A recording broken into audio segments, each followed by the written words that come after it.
Hello, ici je parle de Jésus, le chemin, la vérité et la vie. C'est parti pour le songe prophétique. Seigneur, merci pour ta grâce. Je prie que tu grandisses et que je diminue, Seigneur, afin que tout ce que je dirai soit vraiment inspiré par toi et touche les âmes qui ont besoin d'être touchées. Seigneur, ferme les oreilles de ceux qui ne doivent pas entendre ce message, mais ouvre les esprits des personnes qui doivent le recevoir. Dans le nom de Jésus, j'ai prié. Amen.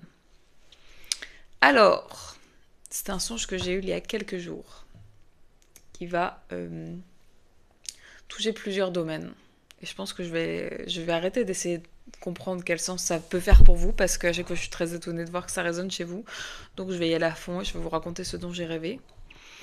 Euh, Sans rentrer dans les détails de gens qui pourraient connaître les gens dont ça parle, mais c'est pas l'important.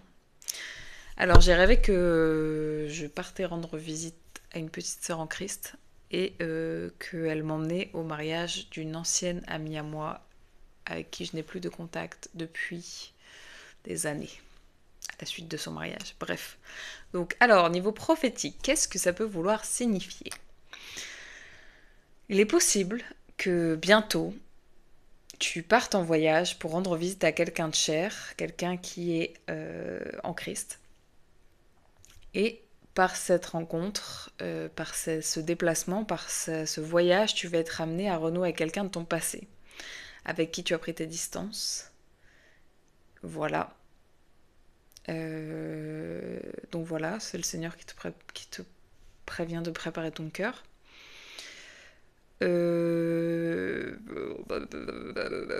Avant le mariage, on se donnait rendez-vous avec ma petite sœur en Christ et je garais ma voiture et il y avait une foule de chats sauvages abandonnés au point où je ne pouvais pas fermer la fenêtre. La façon dont je l'ai interprété avec le Saint-Esprit, c'est que la voiture, ça correspond au ministère. Il est possible que dans ton ministère, il y ait une percée soudaine de gens qui ont besoin d'entendre ce que tu vas leur dire, qui ont besoin de ce que le Seigneur a mis en toi. Et donc en fait, tu vas te sentir, tu vas pas te sentir. Moi, je me sentais pas submergée, je me sentais pas en danger. J'avais juste peur de les blesser en fermant les fenêtres. Donc voilà, ça c'est le Seigneur qui te dit qu'il va y avoir une percée. Il va y avoir une percée, donc ton ministère va attirer énormément de monde d'un coup. Tu ne seras pas forcément préparé. Voilà, juste garde au centre de tes préoccupations le bien-être des gens que le Seigneur t'envoie. Et vraiment, quand on pense à l'idée de Chairan, on pense à la prolifération rapide. Donc voilà, attends-toi à ce que ton ministère prenne en puissance relativement rapidement. Je crois que le temps de gestation d'un chat, c'est 9 semaines, un truc comme ça, et encore, j'ai pas envie de dire n'importe quoi. Donc bref, voilà, si tu as envie d'un petit timing, voilà, tu regardes sur internet temps de gestation d'un chat et tu te dis que potentiellement c'est là que le Seigneur il va toucher ta vie. Euh, voilà. Quand je me retrouvais au mariage de cette personne, j'étais pas animée de culpabilité, j'étais pas animée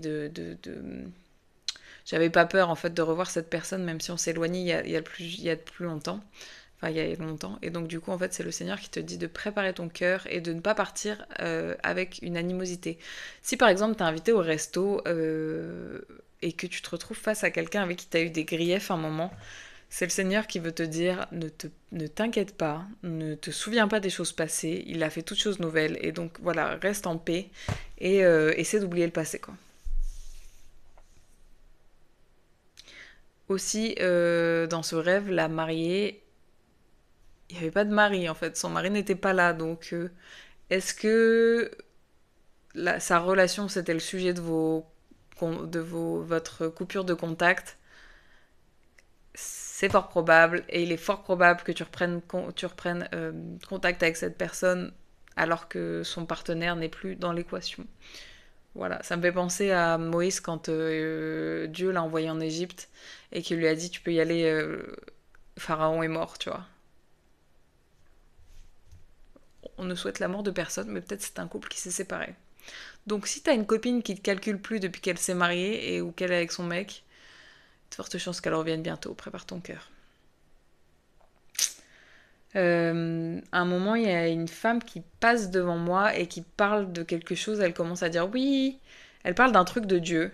Et elle parlait du fait que la robe était blanche et que selon Dieu, ça symbolisait la pureté. Et donc moi, relation avec Jésus-Christ, j'arrivais en disant, j'en profitais pour évangéliser en disant oui, tout à fait, c'est ça, le blanc, la pureté et tout. Et en fait, et tout le monde se mettait à me regarder hyper mal. Prophétie, tu vas te retrouver confronté à des personnes qui parlent de Dieu sans le connaître vraiment, qui le considéreront comme des connaissances de culture générale, pendant que toi tu entretiens une relation personnelle avec Jésus et le Saint-Esprit. En gros, le Saint-Esprit m'a fait une parallèle avec c'est comme si euh, quelqu'un parlait de ton amoureux ou ton amoureuse en lui donnant des caractéristiques qui ne lui correspondent pas. Par exemple, quelqu'un qui va dire de la personne à qui tu es, ouais, euh, il est introverti, on l'entend pas, on l'entend jamais, alors qu'avec toi, c'est une personne complètement différente. Tu vois, il y a un moment, tu vas avoir envie de dire non, c'est faux, c'est pas comme ça, c'est pas l'étiquette que vous lui collez, c'est pas qui il est. Et là, on va te sortir des grands. Ouais, mais moi je le connais depuis plus longtemps, donc toi t'en sais rien, l'écoutez pas.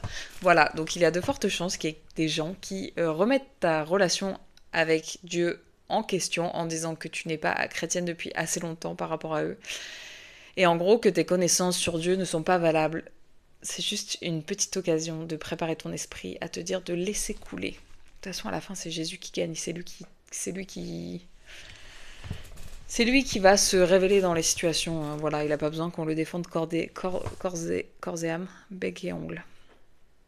En tout cas, moi, je me sentais pas du tout à ma place. Donc, il y a de fortes chances que dans cette saison, tu ne te sentes pas à ta place. Ensuite, ça, c'était par rapport au mariage.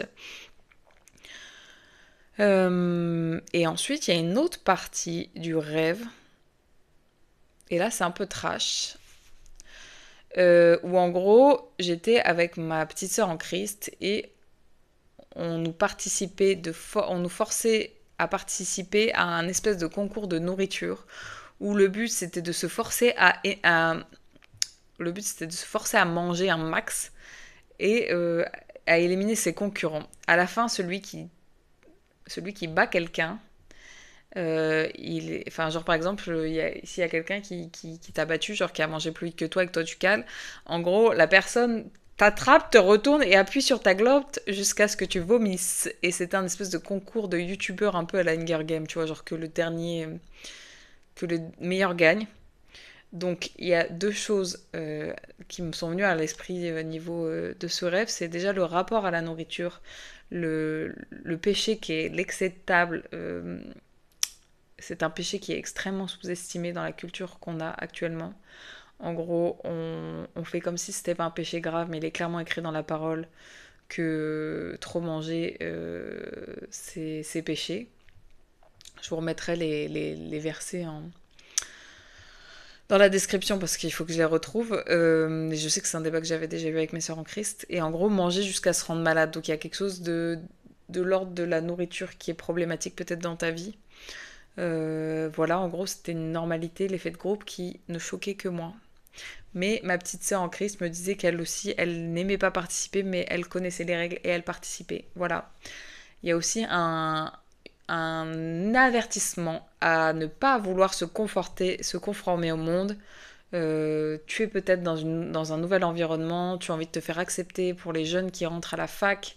Tu vas rencontrer des nouvelles personnes, il y a beaucoup de bizutage, il y a beaucoup d'alcool, il y a beaucoup de soirées, il y a beaucoup de sorties. Tu vas avoir envie de te conforter, tu vas avoir envie de te conformer à eux et faire comme eux.